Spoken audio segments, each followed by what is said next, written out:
I went ahead and cut out me waiting for this elevator to come down a little bit because it does take a while compared to the other one.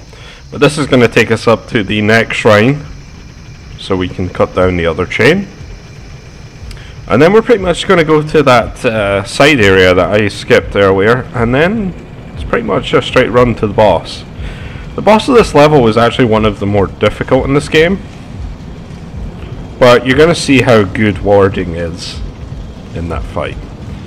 Like I said, I should have used it on the I don't even know what those enemies are called. The Dregling balls? I don't even know. It looks like a ball of Dreglings. I don't know.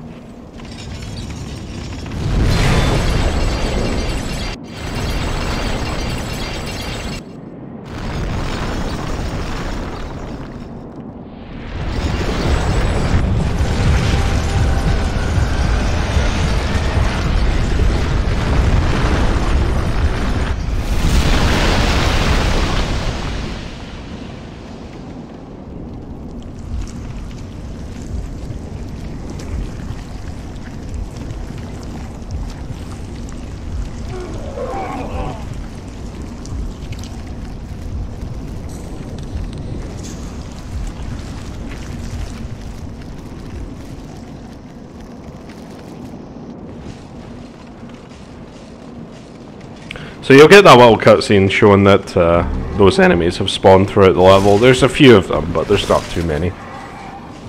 Also, Gargoyle is following me here. I don't know how it followed me all the way down from that elevator, but apparently it did. You really need to be careful with these enemies though. When you kill them, like I mentioned, their tail falls off, but if you try to run past them, it actually pushes you to the side. I have died here before because I literally fell off the edge of the walkway here because I didn't wait long enough. I think you'll kind of see it when I kill this one. You see I can't really walk past it immediately. It does take a while. So we're going to head to the right here this time. So if you want to head up to the boss directly, you can do it now. You just head to the left and you go up another staircase. But we're going to get a few extra items here. So this is one of the areas that seem to bug out on the emulator. For some reason the walls in this side area just didn't render at all. You'll see what I mean in a second. But first of all, we just take out all these enemies. There's nothing special at this point. The one good thing is being able to be in body form for this entire time, obviously. After I do the Black World tendency events for this world, I pretty much don't need to worry about being in soul form from now on. I know that'll do slightly more damage in soul form, but I think the extra health is worth it more. Plus, it means I can stop wearing the Cling Ring. I've got it equipped right now, but I could swap that out for something else. The Thieves Ring is just so good to keep on when you're playing through the levels though for the first time. Like these gargoyles and enemies, they might gang up on you from further away. They'll come towards you and stuff like that. The crossbow ones will notice you. So as you can see, it seems like it just didn't render this area at all, because I know it to be sort of a room that's divided into certain sections with walls here. But I don't know if there's something wrong with the emulated version of the game, but it just completely didn't render anything here. So you get a few items here, including a free Ring of Avarice, which gives you 20% more souls while it's on. So yeah, it's kind of weird because this area looks nothing like it should here. But it's fine, I still managed to find my way about, at least. Unfortunately, the gold mask is female only, but one of the nice things is you can actually trade that to the crow for the colorless soul. So you can see I'm walking into a wall, but I can't actually see them. So there's definitely something wrong with how this area rendered. I assume you could fall down the centers though. So it actually takes me a bit to get out of this area, because I'm like trying to combat invisible walls here. It's a bit strange. But I do eventually get it. Yeah, I'm not entirely sure what was up with that. But I haven't noticed anything else like that, so that seems to be a one-time occurrence for me. It actually runs really well on the emulated version if you have the PC for it, the specs for it. I mean, I have not really noticed that many problems, and the fact that there's even a 60 frames per second patch is great. So, to head up to the boss, we need to take the other stairway up. There's going to be another Black Phantom Mind Flayer there. This one tends to be the more dangerous because it's on a very, very narrow staircase, and if he stuns you or he does the, you know, the knockback ability when you get close to him, he can very easily knock you off the edge and you just die from the fall. So what I'm going to do is I'm going to play it safe and just wait for him to turn his back and then backstab him. Safe and boring.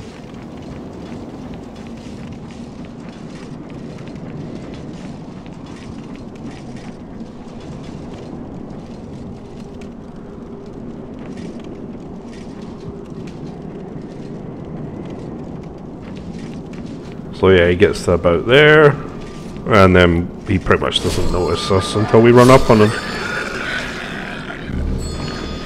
So I think they always drop either fresh spice or old spice, so I have a decent amount of those by now. And if you wanted to farm this area, you could easily do that as well, or 3-1. And there's a couple items up here that I am going to go ahead and get that are kind of hidden out of the way a bit. So I'm going to cast Warding on this fight. It only does last 40 seconds, so keep that in mind that you do need to rebuff pretty regularly if you are going to use it. But like I said, it's a 70% reduction in physical damage, which is just like ridiculous. But once again, you can't have Warding and Second Chance on at the same time, or anything else like Water Veil, or any buffs like that. It doesn't work. So if you do have Second Chance and you are using it regularly, then it might not be worth it if you know, because Second Chance is something you put on and then you just leave on for the entire level. So we're going to buff up. There's no cutscene for this fight, he just gets right into it. And we'll attack this man-eater. He actually does a pretty good attack for his first one, it allows me to get quite a few hits on him. This fight is basically the gargoyles from Dark Souls 1 if you're familiar with them. He hits me there for pretty much no damage, it's pretty funny. He does go into the sky there, I'm not able to hit him unfortunately. And once the first one is at low enough HP, a second one will join the fun. And I get pretty good RNG on this because they both come over to me. Sometimes they can fly about for absolutely ages. And the main thing you want to watch out for is they have a couple attacks that will push you away, like that one. Just don't fall off the edge, because it's very, very easy to. And yeah, that's pretty much it. They have magic spells that they can use, and you can also block them with the brazier at the top of the area there. But other than that, was pretty easy fight. I did really good damage to them, because they are quite difficult. They are one of the more difficult bosses in Demon Souls, I would say. So we're going to pick up the item at the end here. This Archdemon level is once again just a very short level with the boss at the end. It pretty much takes no time to run through really. There's a few enemies but not many. But we're going to return to the Nexus and do the World Tendency events now.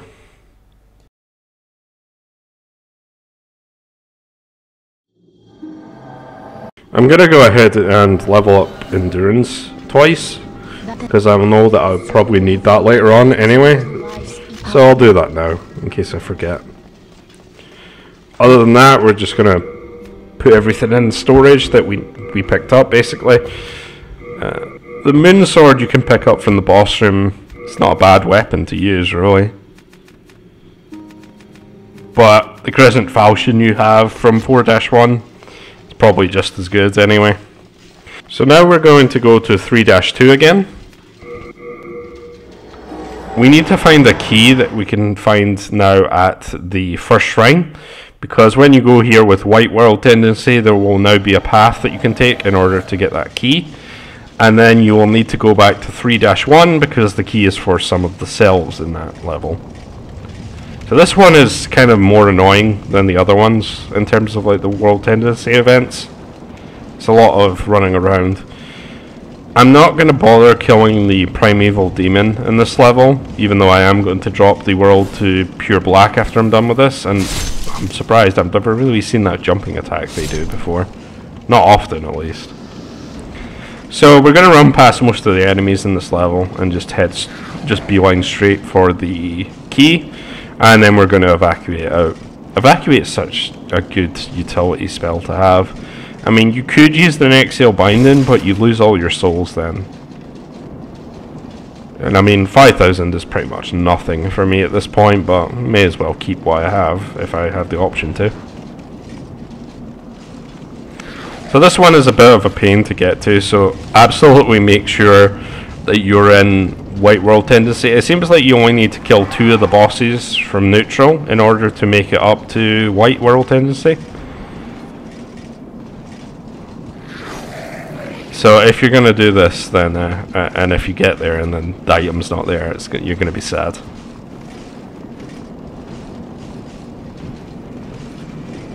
And remember to wait for this elevator here. You can easily just run into the hole in the ground and die and lose world tendency because you died in body form. It can easily happen if you're not careful. So all you need to do is go up this staircase here, which I avoided before, and the thing that will change is this little plank will be across these 2 platforms, allowing you to go further up. That's all that has changed. But there will be another event in 3-1 if you have white world tendency, I believe. So there is the 2nd floor west cell key, which is the thing we were looking for, obviously. It's the only thing up here. So now we're going to evacuate out, we're going to go to 3-1, and then we're going to go and do the white world tendency event, which is basically to free an NPC and also get some items that you can now open with the cell key. The items I'm not so much interested in, although there is a couple sets of armor which are quite cool looking. One for males specifically and one for females. But the real reason I'm doing all this is because this is the only way to get the dull rat's ring. Now, the dull rat's ring is probably not as useful as the clever rat's ring in general. But what it does is it's basically the blue tear storm ring. It will increase your defense while you're below 30% HP.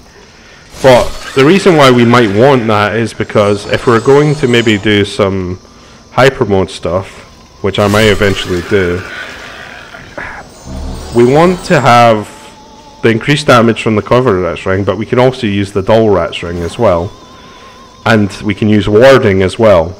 So the idea is, even though you're in hyper mode, you could potentially maintain it for some period of time if you get hit. Or at least that's the theory. I'm actually kind of curious, because I've never done it before, this sort of build with the Demonbrandt or Northern Regalia, as it will become. But that was the reason I was thinking of playing through New Game Plus in order to sort of do some shenanigans with hyper mode. So I may still do that. I'll probably skip the majority of items if I do that, because I won't need anything basically. And here's the NPC that I was talking about. Oh, why, thank you. Thank you, kind soul. Please, take this fine piece of work. Besides, I have no use for it now. And thus begins my final, eternal rest. And I believe that is the only way to get the dull rat's ring in the game. So what we're going to do now is I'm going through the various cells on this end, checking them. None on this side that actually have any items on it. There was a barricade of like some stone over here before, but now you can see that it's been cleared. I think you need to have white world tendency for that to happen. But as you can see, now that we have the cell key, we can actually open some of these gates on this side, What we can also do is we can also open the door that I wasn't able to before. That one we need to go down to the first floor and then head back up the other stairs in order to get to it. But as you can see, there's the three-cornered hat here, which is for the witch set. Over here you'll find the Sage Freke set. So you need to do this event if you want this set. The three-cornered hat, I believe, is only found here. Maybe I'm wrong with that. And the rogue set, which is the other set we're going to get, which is for female characters only, while the Sage Freke set is for males only. So this door is very easy to miss, and the first time you go through this level, you might be wondering, like, how do I actually open this? Because the game never actually gives you a key. Yeah, you know, it's like the door, that's the one door that you can't open unless you do World Tendency events, really. I decided to kill this guy. I managed to do it in 2 hits, which is nice. So, the door, if you go up the stairs here, and, you know, it's kind of a dead end otherwise, so it's like, why is this door here? You can finally open it with that cell key. Don't bother trying to open any of the cells here yet, because you can't actually open them. You need to get another key from inside this room. And there is 3 Mind Flayer enemies, or whatever they're called, in here. So kill these first. Checking it to see if they drop anything, of course. So if you go to the, I think it's the second last cell on this side. This one right here. And the body here will actually have the east cell key on it. And with that you can pretty much open the rest of the cells in this area, and that's it for the White World Tendency events in this area. I don't think there's any more in Latria. I think it's mainly to get that key and then backtrack to this area, just because it is kind of cryptic. White World Tendency in general is just very cryptic. So that's one of the things that for the remake I'm wondering if they touch it all. There's the rogue set, which is actually a really cool looking set. I think you can kill Mephistopheles for it, perhaps, or maybe she just doesn't drop it, I'm not sure. Mephistopheles is a character that we're just not going to see because you need to bring your character tendency to pure black. You also need to free Yurt, which I did do, but my character tendency is not pure black, so yep. And that's it for this area. So what we're going to do next is, I'm going to cut this out completely, but we're going to suicide 6 times. So I'm going to go to 4-2 and suicide 6 times to bring the world tendency down to pure black. So now that we've done that, I figured that there was no point of showing it, but now the world tendency of Latria is in pure black. I also go and deposit some items here. So now we are going to do the last Black Phantom that we can do, which is the Black Phantom for Lord Rydell. He can be quite difficult, but I am not going to use Soul Remains in this case, because I have cheesed all the other ones with Soul Remains. He mainly does his, the attack that does the most damage from him is the two-handed attacks, and they are quite fast as well. So when you see him swap to two-handed attacks, be very careful. He also can quite often roll out of your combos, but the good thing is I should be doing very good damage to him at the very least. He also has the Dull Rat's Ring on, so when you get him below 30% health you'll do a lot less damage. You'll see just how effective the Rat's Ring is. It's like a 50% damage reduction boost or something like that. It's crazy. So we just need to go the same way as before. Yeah, Lord Rydell's Black Phantom is just hanging outside the cell in the same area. What you can also do to easily kill him is use the R2s on the Demonbrandt or any large sword. Basically, he'll always get knocked back slightly from them, and he seems to never recover from it easily. So you can just R2 spam him, walk backwards, R2 spam him again.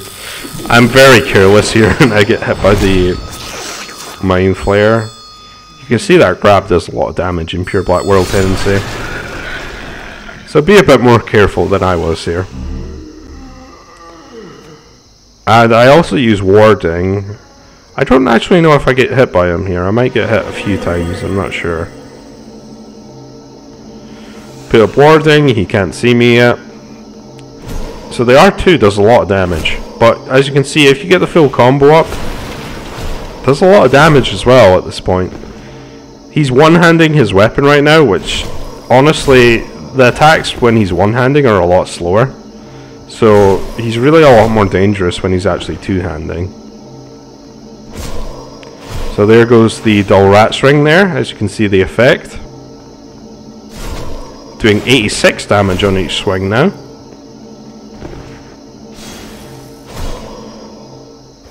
My warding ran off. I don't think I got hit by this point, so I'll take quite a lot of damage if he actually hits me now.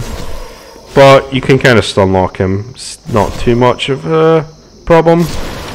Oh, wasn't a bad fight at all. And you can see that my attack rating for Demonbrandt is now 480, which is the highest it's going to go.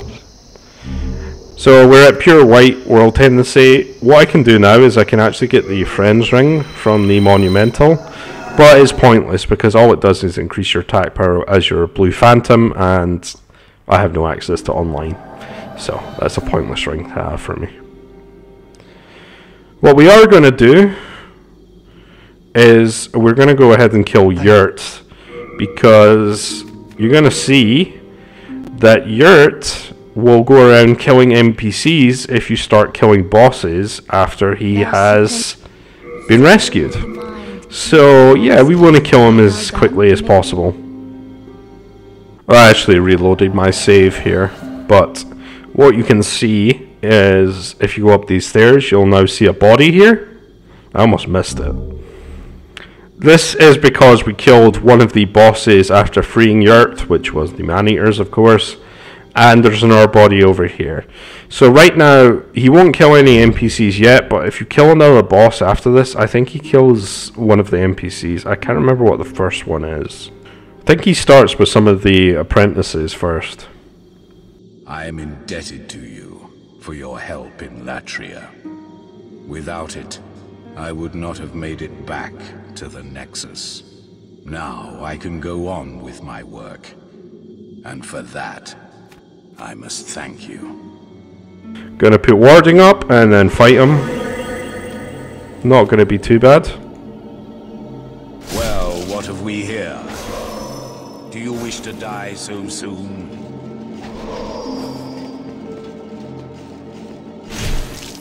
Why you? Mephistopheles was right about you. Yeah, I was taking those hits because he was doing like literally 0 damage. He drops the Gloom set, which is actually a pretty good set, but I do believe it impedes your stamina regeneration a bit. But it is actually a pretty decent set. It is quite heavy though, which is why I didn't kill him immediately, because I would need to cart the set around. So I'm going to deposit it now and never use it again. That's it for this episode of Demon Souls. We're probably going to do 2-2 because I have been leaving it for a bit and I really should do it next. So I'll see you guys then.